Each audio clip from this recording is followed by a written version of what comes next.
My guest tonight is an Oscar-winning actor who doesn't care about any of that. He's hard at work with his nonprofit organization, CORE, fighting the virus here in Los Angeles and around the country. Say hello to Sean Penn. Hi, Sean. Hi, Jimmy. How are you? I'm doing fine, all things considered, as they say, or otherwise negative. I chatted with you about some of this stuff, I don't know, about a month ago, and you are very active when it comes to helping out. When there's a situation that needs anyone, you're there. I mean, it really is remarkable what you're doing. You've been out on the streets. Tell us a little bit about what CORE has been doing and what you've personally been doing. Well, we've had for 10 years had an emergency response organization, and we had started working in the last 4 years in the United States, having started in Haiti, working in other regions, in Bahamas as well. And so when the COVID-19 hit, it occurred to me that we might be able to fill some gaps. We went to the governor, California Newsom. He guided us to Mayor Garcetti in Los Angeles, who had already, with his LA Fire Department, developed some very keen sites. The problem for them was that these sites were being manned by LAFD, which was going to take them off the streets should a brush fire occur or someone need a paramedic, all the basic responses that they're highly trained to do.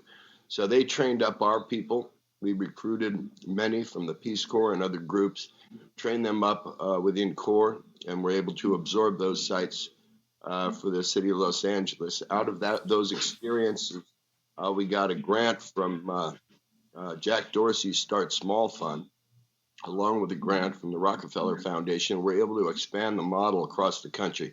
So we've been expanding. We've got sites in I got a cheat sheet here because we've been running around so much. But it looks like you've been to Kinko's too. You've got some charts behind you and everything. You're like Governor Cuomo there with the charts. Yeah, well, you need charts at my age. It's not going to stay without them. So, yeah, we're in Chicago, Georgia, North Carolina, Navajo Nation, Detroit, New Orleans. It's just such a great idea. You take people who are working with the Peace Corps and you really are, and then enable, emergency workers to be there in case there is an emergency. It's very simple. And you would think that this would be the sort of thing we had a mechanism for. It turns out you are the mechanism for this sort of thing.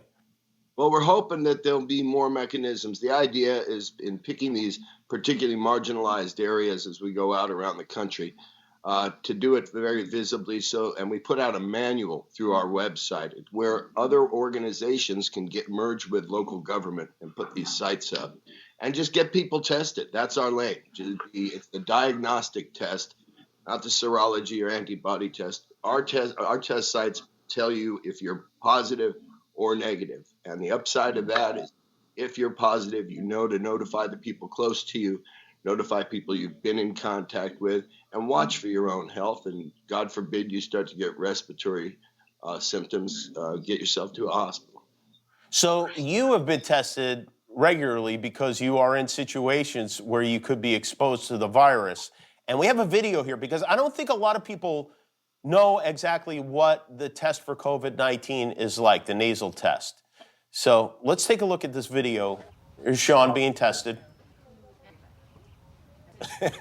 we may have altered that a little. I don't think the Q-tip goes out the nose, but it does go in the nose. How many of these tests have you had? So that one you're watching is a nasal pharyngeal test. I've had 3-4 of those.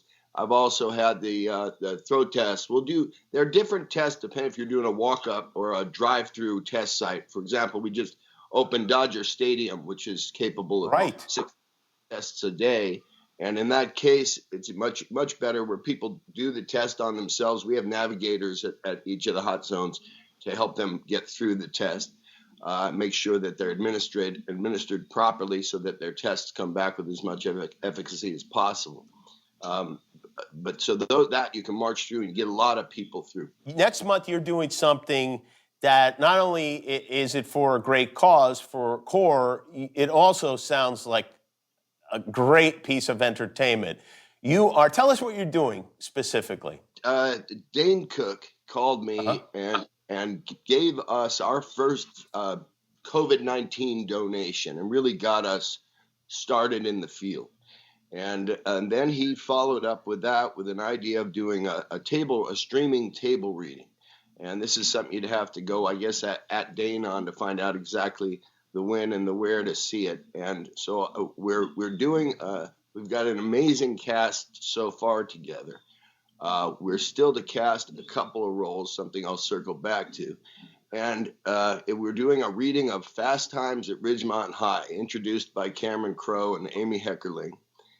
Cameron having written it in the first place. Yeah. And it's with the exception of yours truly playing a different role from the one I played. You are not playing Spicoli. No. Interesting. There is a fantastic actor playing Spicoli. It's kind of a mind-blowing cast so far. And with the expression, there are no no's here, I now am inviting you to join that cast, and we'll keep quiet role you'd play. So that's on June 11, I think. So I would love to. I'm not really an actor, but I would love to be. Maybe I could be the guy who delivers the pizza to Spicoli or something. You know, something easy. We'll have to talk to the boss, Dane Cook, on that one. Right. I've been trying not to be a producer because I've been busy. Yeah. I got you. All right. Well, listen, I'm not going to make any specific demands. We are going to do, I do want to mention that if you want to help Sean help us, coreresponse.org is the website /COVID-19. I think you can just go to coreresponse.org and see it all there.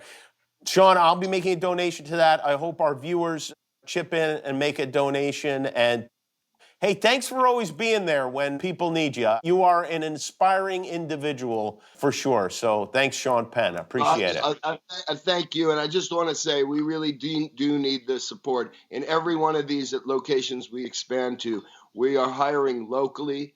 It's people within that community doing it. And you've got this incredible generation of hope when you go out there and you watch what these young men and women are doing.